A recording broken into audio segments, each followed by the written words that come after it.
Hello there, everyone, and welcome back to One Idea Away. I want to thank you for tuning in once again. You know, we dive into this idea of connection, of a life well lived from so many different angles on this show. And yet every once in a while, there's an angle we haven't yet really truly fully explored. And we get to do that today, which I'm really excited by. You know, to kind of kick it off, this is interesting to me because exercise, and I should probably say physical activity more than just exercise, has been something so critical in my life in different ways. And I only began to understand later on why it was so important to me. And most of my understanding and insight is really, truly just purely experiential, things I started to connect a few personal dots on. And there is so much more to it. There is so much more to it. And what I found is that through my own journey of physical activity, it allowed me to face so many different times in my life where I was going through, whether it be stress or struggle or challenge or anxiety or uncertainty, questions that I just couldn't answer for my own life, for my own direction at those moments. Interestingly enough, movement and physical activity was usually one of the things that I leaned on so heavily to get me through those times and back to a different sense of well-being. And yes, there's physical well-being that goes with this, but it was much more emotional and mental and spiritual. And those are some of the things actually I think are going to come up as part of our conversation today. And so we are really fortunate to have as our guest somebody who literally is writing the book on the joy of movement. And so I'm going to welcome to the show in just a moment, Kelly McGonigal. Kelly is a health psychologist. She's a lecturer at Stanford University and specializes in understanding the mind-body connection. As a pioneer in the field of science health, love that term, her mission is to translate insights from psychology and neuroscience into practical strategies that support personal well-being and strengthen communities. She's a best-selling author of The Willpower Instinct and The Upside of Stress, as well as now the soon-to-be-released Joy of Movement. Through the Stanford Center of Compassion and Altruism, she helped create the Stanford Compassion Cultivation Training, a program that's now taught around the world to help individuals strengthen their empathy, compassion, and self-compassion. You may also know her from her TED Talk, which is slightly popular with more than 20 million views at this point, called How to Make Stress Your Friend. But like I said, the reason why she's here today is to talk about her new book, The Joy of Movement, and it explores why physical exercise is a powerful antidote to the modern epidemics of depression, anxiety, and loneliness. And that probably gives you an idea as to exactly why she's here today. Kelly, I want to thank you so much for joining us here on One Idea Away. Yeah, thank you for having me. And listening to your introduction, I got so curious. What is your favorite form of activity? What is it that you turn to in those difficult times? I will say there are three. And because it depends, part of it actually is seasonality of what it depends on. But hiking is just a mainstay, it always has been. Cycling has been as well, and yoga. Oh, that's an interesting combination. Those are all the sort of the self-transcendent forms of activity. Very interesting. Okay, now that gets my curiosity going. We're going to come back to that. I guess maybe one of the things I wanted to start with is that you wrote a book on the willpower instinct. You had a wildly successful TED Talk and book on the upside of stress. Why now movement? Like, where does this fit in the context of what you've been working on? Yes, I feel like this is the book I've waited my whole life to write. I think why now is because they're finally letting me do it. So as you know from the book, I have been in love with exercise since I was a little kid, grappling with what, now we might say an anxiety disorder, but when I was 8 years old, nobody was talking about that sort of thing. And I stumbled upon aerobics and fitness as a way to manage my mood. And ever since then, I have used exercise as a way to experience joy and meaning and connection, to support my mental health and resilience. And the whole time that I was working as a psychologist and as a researcher, I was also teaching group fitness and dance classes and yoga. And it was this other side of my life that was deeply meaningful to me, but often dismissed or undervalued compared to, say, publishing scientific research.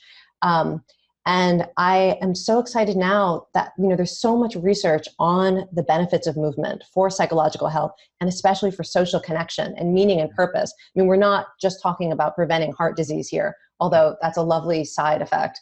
And I'm so happy to now finally be able to share that side of my work and to help people, I think, move to a place where they embrace exercise, not just as something you have to do as medicine, but as this vehicle for the things that we all want in our life, especially connection. Well, and that's the thing I think that was so amazing to me is the way in which movement, physical activity, exercise, we're going to kind of use these terms in a few different ways, but largely related today, how much it unlocks in who we are as human beings. And I think that was also, I mean, you alluded to it, but I know from the book, part of where you begin is that your journey into group fitness began as the result of a class on the psychology of shyness. So Yes.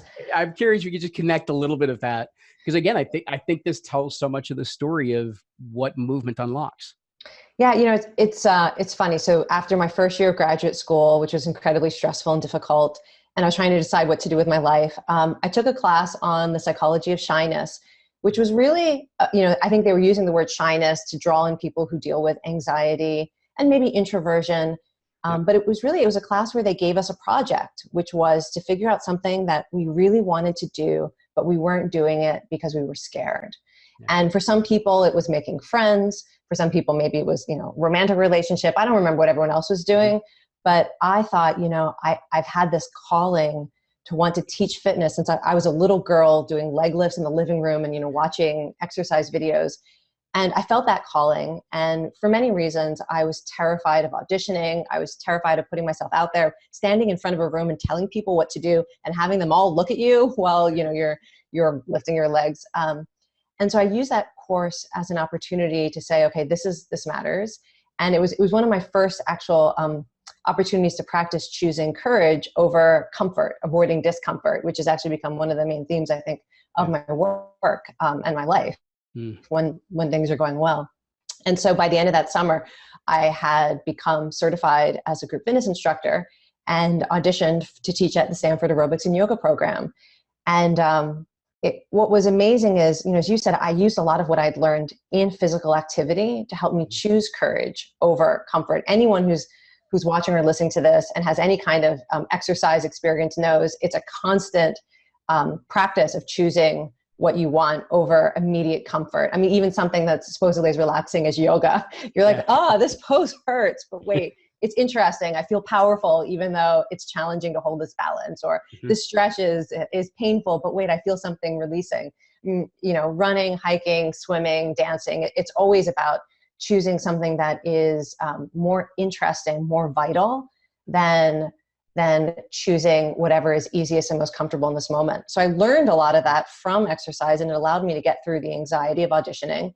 And the thing is, for me, teaching was extremely transformative, not just the movement itself, because, as I write about in the book, when people move together, they start to trust one another.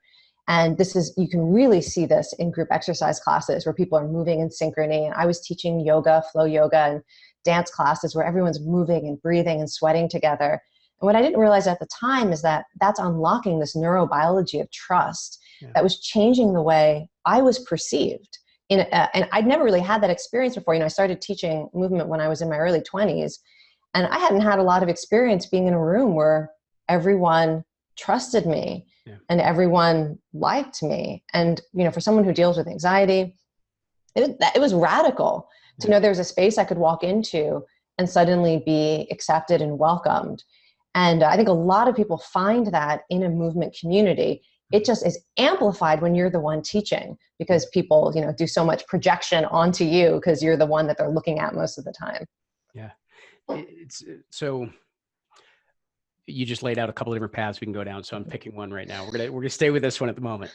Because there's something I wanted to ask you about, and you actually you brought it up anyhow, was that part of that thematic arc of the work you've been doing is this courage over comfort.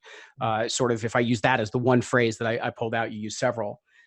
And I think I'm curious as to maybe your reaction to this.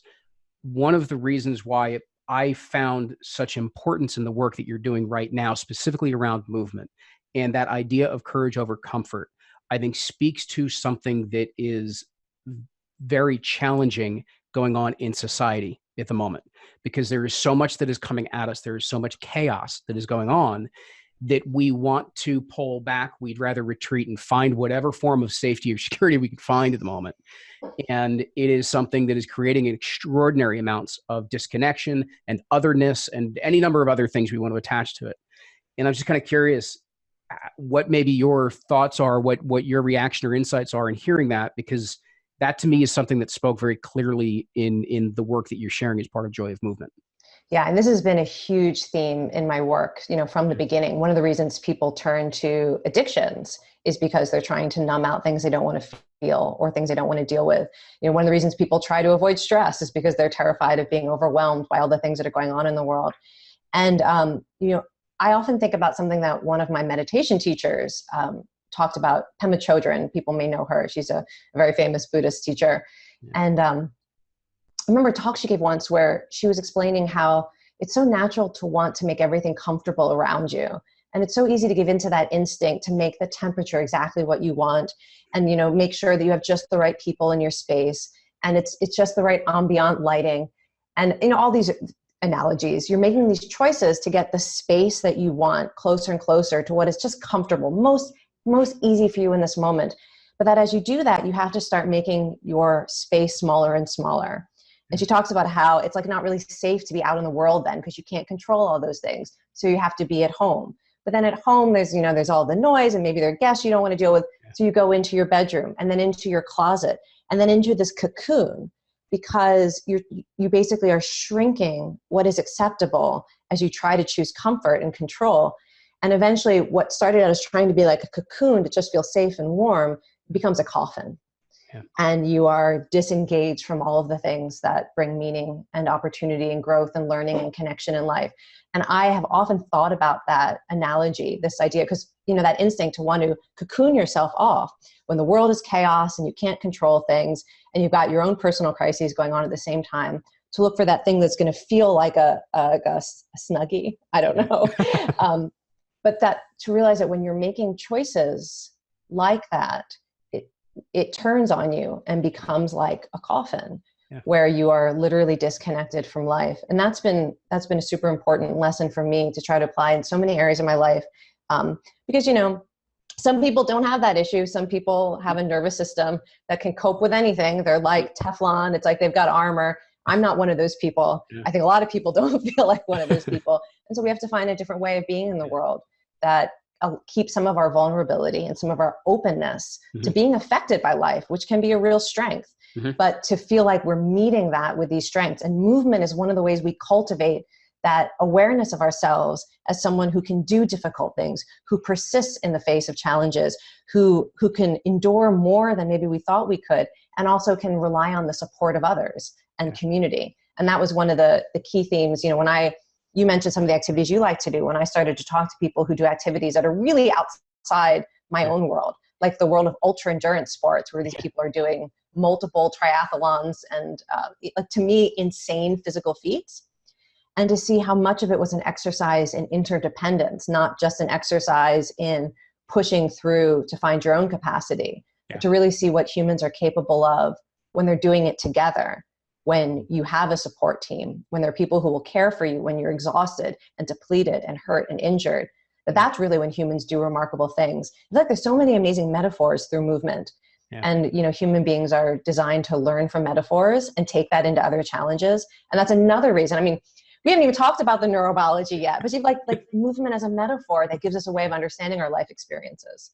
Well, I think the part that I've connected to, and it's something that, is so clear in all the different stories, in addition to the research that you're sharing in the book, is that movement is that metaphor. It provides us this wonderful kind of open canvas of being able to play around. And I think this is where I wanted to make a distinction, is that maybe some people have heard some of those metaphors of, okay, well, you can learn how to stick it out or whatever. This is not some trite platitudinal type metaphors, because I think what was exhibited in what you're describing, I want to get into neurobiology because I think this is part of explaining it, is that it's not just the metaphor, but the experience of it. It's not just the message, as it were. It's not the fortune cookie message you get to crack open afterwards.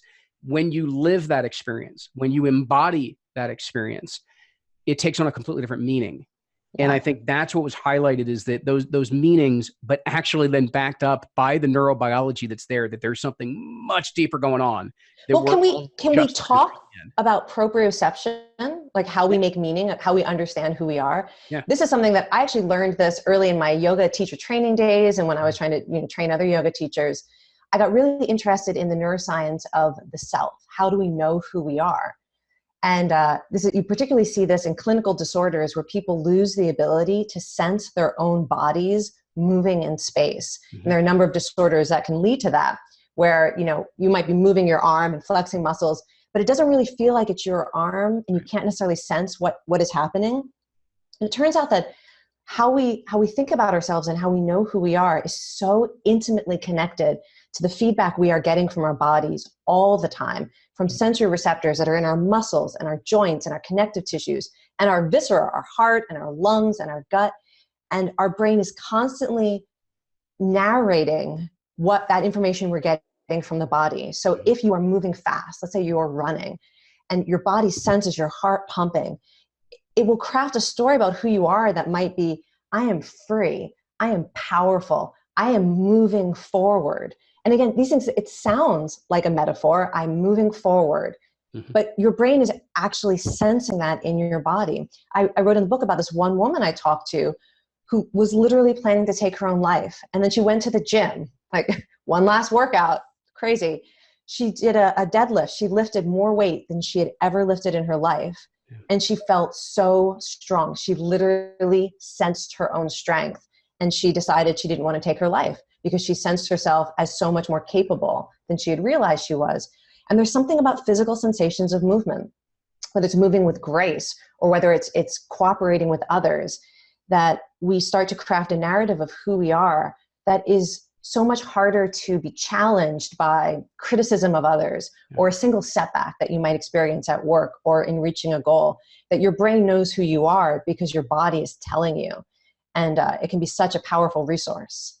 Yeah, I think that was, it was, again, some of those additional stories that were in there exhibited such extraordinary resiliency that comes from the physical activity. And again, we're not talking about physical resiliency, although yes, that's part of the strength that's there, but just to exactly what you're describing, the emotional resiliency, the mental resiliency, the fact that the way in which our chemistry is changing to interact with what would normally have been stressful situations that we perceive very differently, or we interact with very, very differently as a result of what we've been going through, what the activity was. I can give you a really simple example. I didn't even write about this in the book, but there is a form of exercise I do called grit cardio. It's a Les Mills program. And it's just like the hardest thing I've ever done in my life. It's 30 minutes of nonstop plyometric burpees, jumping around, one arm push-ups, whatever they can come up with. And it's just go, go, go. And then you have these little breaks where you push yourself so hard that you're like literally lying on the floor, breathless. And in those moments of the recovery, my heart pounds so hard, I feel like it's going to explode out of my chest. And I'm like gasping for air. And about a year ago, in one of these recovery periods, I remember thinking, I've only felt my heart pound this hard from fear. I've never felt my heart pound this hard before, except in a moment of absolute terror. And I started thinking about how amazing it is that like my heart could pound that hard and it could be a sign of courage. Like it was a sign that my heart was being strengthened, literally, that I was doing something that was strengthening my heart. And there have been moments now when I've been afraid and I start to feel my heart pounding, where I've been able to tell myself, this is a sign that your heart is being strengthened. And I never would have had the ability to choose that mindset reset with as much confidence and conviction if I hadn't had that physical experience of pushing myself cardiovascularly.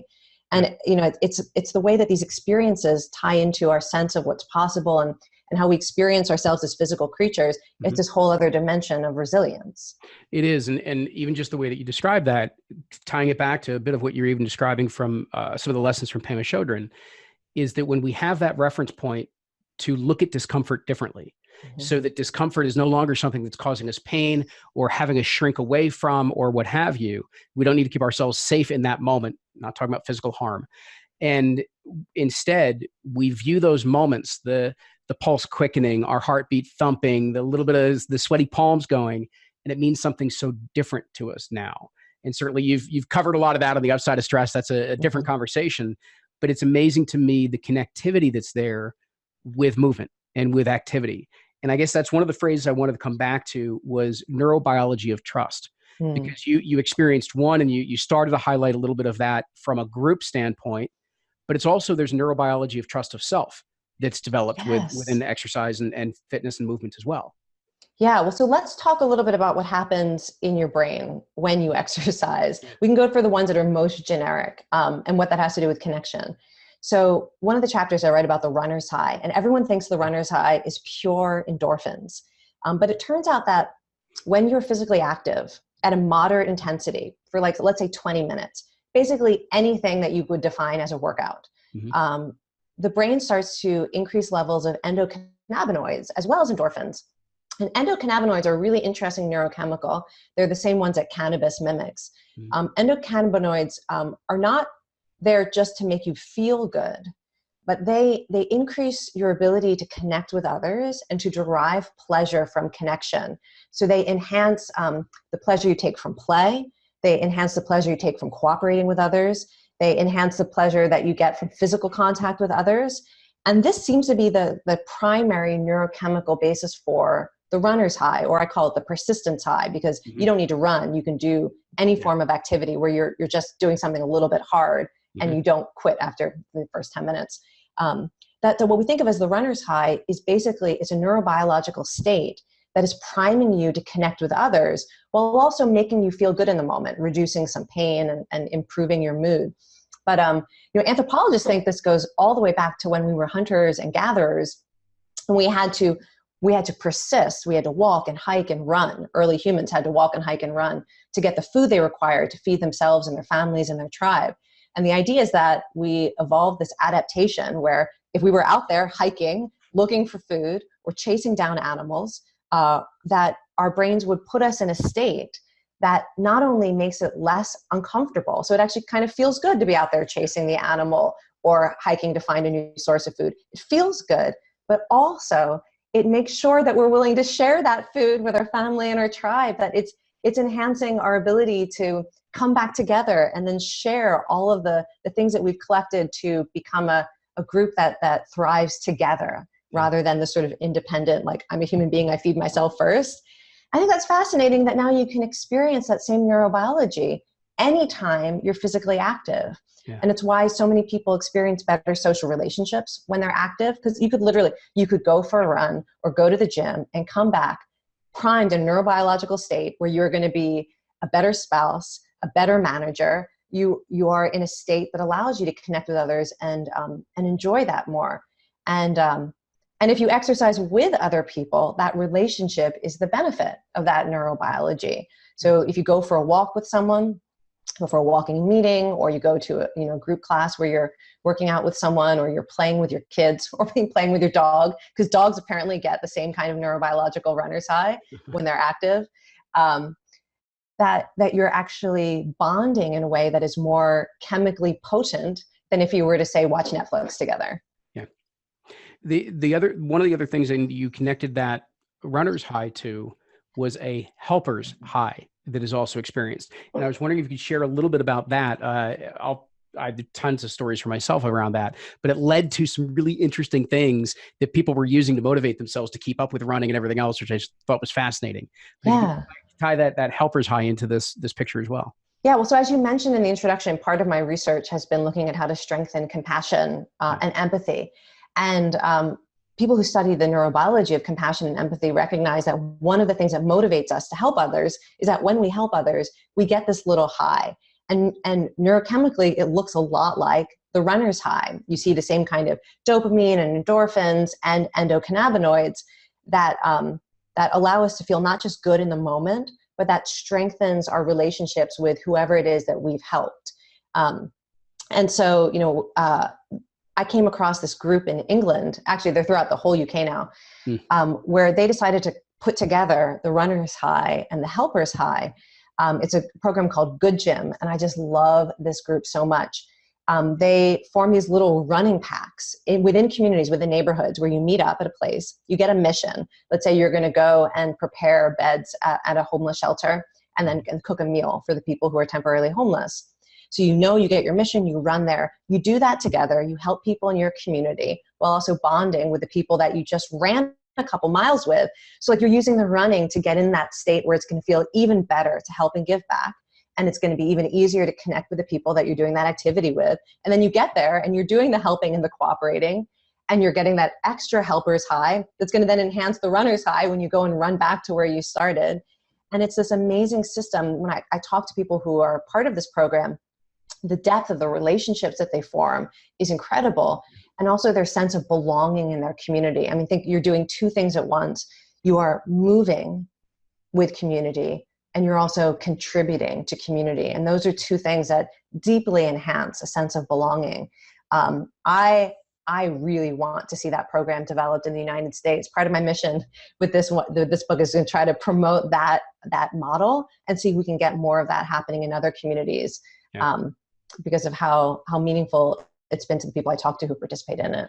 Absolutely. And it doesn't need to be something quite the way I'm going to describe this. You come up with your own version of it, but I had the benefit of participating in one of the big fundraiser type of events where you do something, and it was a cycling race, 190 miles, the Pan Mass Challenge. And really, I honestly, it was the first time I did it. I had not an idea of how big of an event it was, but what was so amazing to me was not only the goal that it creates and the target of moving forward. There's a tremendous amount of camaraderie because it's done with a team.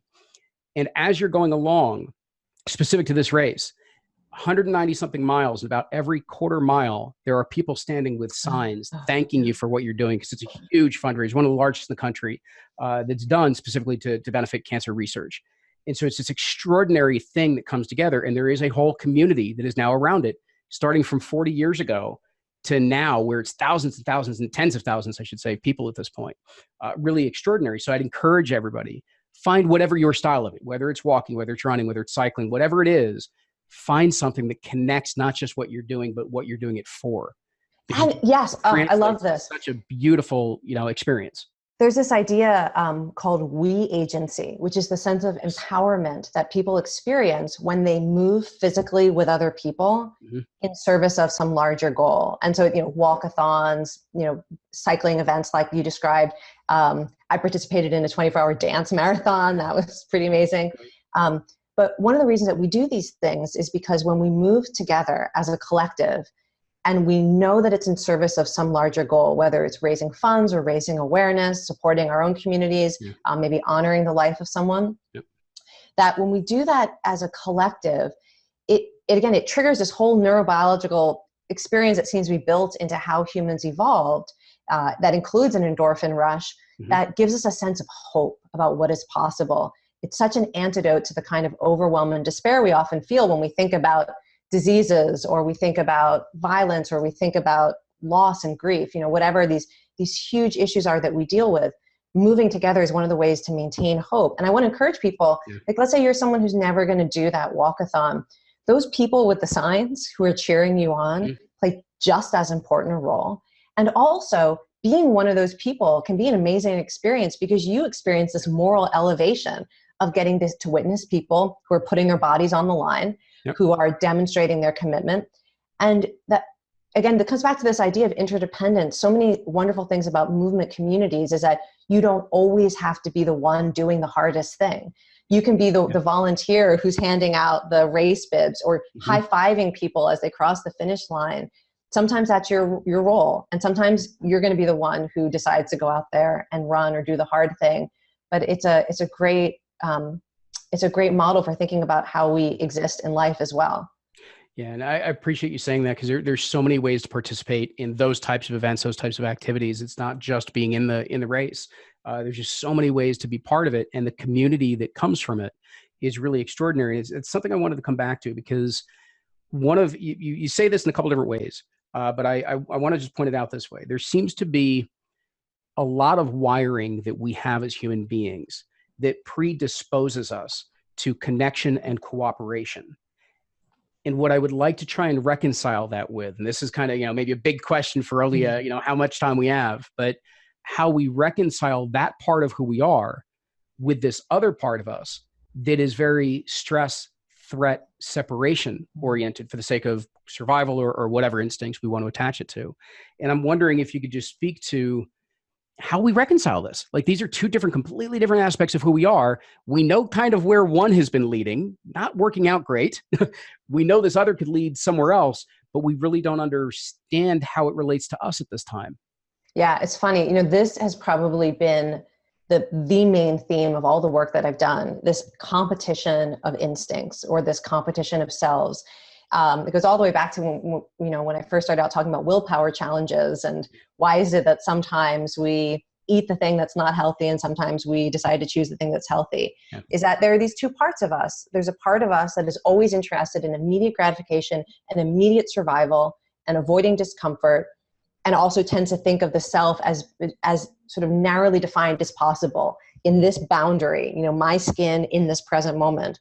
And then there's some other part of us, this other human capacity to think of the future self and also to understand ourselves as connected with others, and that our own well-being includes the well-being of others.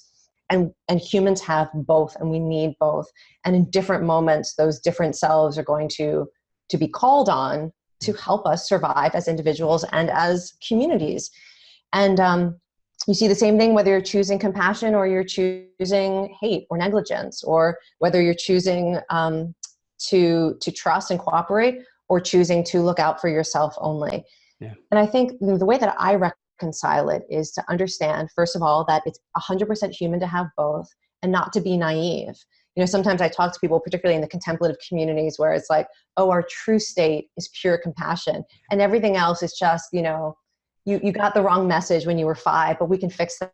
Like, no, actually, who you really are is going to include hate and bias and fear, and that is never going away, as far as I can tell. And so to understand all human beings have these two different dimensions. And there are two things that tend to pull us towards one or the other. One is an internal commitment to a value system, your intentions, and the other is our external environment, things in the world, true demands, true systems and structures that can pull you towards being one version of yourself or the other. And I feel like there's a lot we can do on our end to work with the internal system and our values, because for many of us in the life that we lead now, we actually will see better results from choosing the version of us that has an expanded sense of self, that wants to cooperate, that wants to trust. And there's actually some research suggesting that people who are sort of fundamentally committed to that are actually better at switching and detecting when they need to maybe set up stronger boundaries, or recognizing when someone is trying to exploit them, because you actually get it's very hard to see the world as it is when your default filter is trust nobody. But that's a whole other kind of side conversation. So I think part of the way I reconcile it is there's a lot you can do internally. Every day when I wake up, I think about my values, and that includes things like connection and interdependence. And then, for those of us who have the capacity to think about the systems we're creating, our environment, starting at home, starting in school, starting in workplaces, are you creating an environment that is pulling for one versus the other? Mm-hmm. And that's true whether you're trying to improve people's work performance and get them to invest in their future self or the future of your organization, or whether you're trying to increase people's willingness to be vulnerable emotionally and deepen relationships. You can set an example, and you can try to set policies and structures that support that. But yeah, we're both, because that's human nature. Absolutely. In part of what you were just describing there, it also brings up and asks another aspect that you spoke about in the book, is that as human beings, we naturally synchronize. And so to the point, right? So to the point of, obviously we need to be aware of internally, but that environmental and the social standpoint of what's around us, we need to be very, very aware of. And it's something I've heard, I guess, maybe in different ways, but I don't think I heard it as pervasively and as across the field as you describe this idea of synchronization in the book. Yes. And in the book, I'm talking often about movement and how we tend to synchronize with others, like when you're doing a flash mob dance or something like that, but also that humans naturally synchronize our nervous system. So if you're in a room with someone who's feeling a certain emotion, your nervous system, your brain will start to shift in that. Even like that, you can smell other people's emotions and they affect your own well-being. We synchronize in so many ways. And trust is actually one of the most, synchronizable is a word. It's most synchronous, that when you enter a space where there's not a huge history at play, and you enter that space trusting by default, you're much more likely to pull trustworthy behavior out of other people.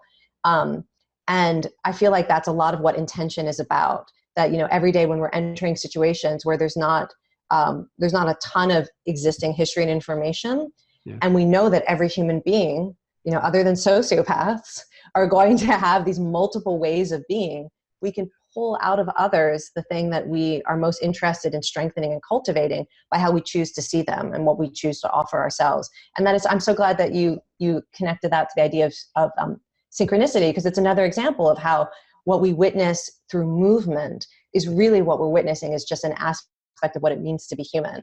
And it's often easy to see when we all want to step and clap together at the same time, but how that translates into how we often want to be in sync with other people in every possible dimension. Absolutely.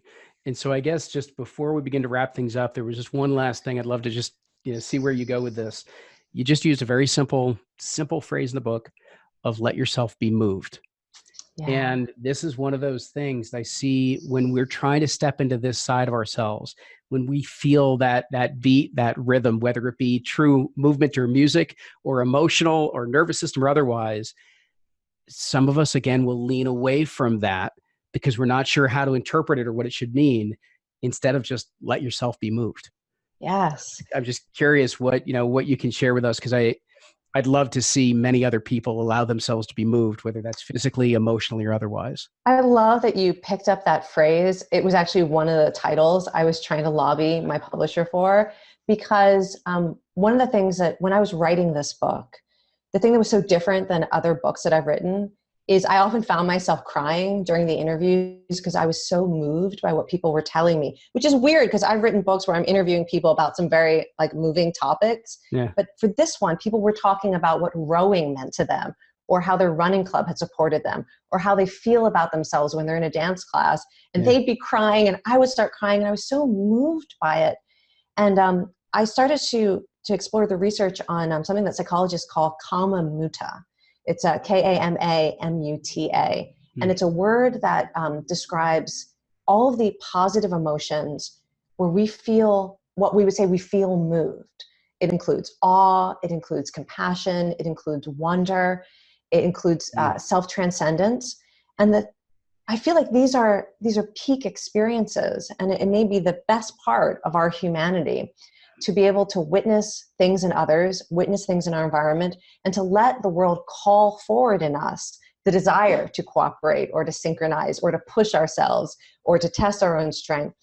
Like to actually give in to those instincts is part of what it means to be moved. And I feel like that language, like to let yourself be moved, what you're really saying is let yourself be fully human and let yourself be open to all of these amazing connections that the universe provides to us. And we often experience it through physical movement. Yeah. Kelly, that is so extraordinarily well put. I guess maybe just before we do officially wrap up, then you talk about hope in many different ways as part of this book. And I guess maybe I'd ask you, what is your hope for what this does to move the conversation forward in the way of movement and connection and where this work goes? Yeah, I feel like, I got lucky in that I discovered exercise and dance and fitness at a time where it was so clear what it was doing for me that I could use it as a way of supporting my mental health and connecting with others. Yeah. And the conversation right now in our culture is so not that. It's almost always about what's wrong with your body, and we need to fix it so that you'll be accepted by others by being the appropriate size or strength. Or, you're going to get this horrible disease that will kill you. So go figure out what the smallest doses you can do of this horrible thing that's not fun, but maybe it'll prevent that disease in 10 years. And the conversation is it's pushing people to view movement as a chore or as a punishment. And that can really get in the way of experiencing the kind of joys we've talked about, like sensing your own strength and growth and mastery and connection and meaning and transcendence. And so I hope that this book will encourage people, and all the conversations we have, like this, listening to this interview might encourage someone to think, how do I want to be in the world? And how can movement be a part of that? Is there a community I can join where physical activity is part of how we connect? And to stop thinking about exercise as this thing you need to squeeze in the smallest microdose that is disconnected from the other joys in your life. Like to let, if movement seems to enhance human joys. So just ask yourself, what do you want to experience more of? Play, connection, challenge, nature, music, all the things that humans naturally take joy in. The science tells us, and I am telling you, that movement will amplify those joys because that's how the human body and brain seem to be connected. Kelly, I want to thank you for being here on One Idea Away. I want to thank you for the work that you're doing and the conversation that you're starting around movement, connection, and so much more. Thank you. I think, everybody, maybe the two things that I would leave you with today, there's so many to go back and listen to in this conversation, two that already jump out at me. One is that idea of courage over comfort. So it's to be able to recognize those moments in life where we are up against it, where we're being leaned on. And at those moments, we can shrink back. We can try to stay safe or secure in those moments, or we can figure out new ways to stay with those times, to stay with those experiences. And we may just learn exactly how much we are capable of. Part of the way that you rise to those moments and rise to those occasions is actually not pushing yourself, but to let yourself be moved, to put yourself into experiences that move you, that connect you more deeply to who you are, to what you can trust in yourself and what you can trust in others. Let's put that to work. Let's rise to meet the discomfort. Let's rise to meet those experiences that call on us in different ways with that energy. And let's just see where it takes us. As always, I want to thank you for tuning into One Idea Away. And until next time, continue to enjoy the journey. Check out IPEC's coach training program at ipeccoaching.com/OIA. And of course, to find out about all the conversations, events, gatherings, all the things that we've got upcoming, then head on over to oneideaaway.com/community. Thank you for listening. I hope you've enjoyed it. And if you have, please do us the favor of subscribing, reviewing the show, as well as sharing insights or comments that stood out for you in this episode.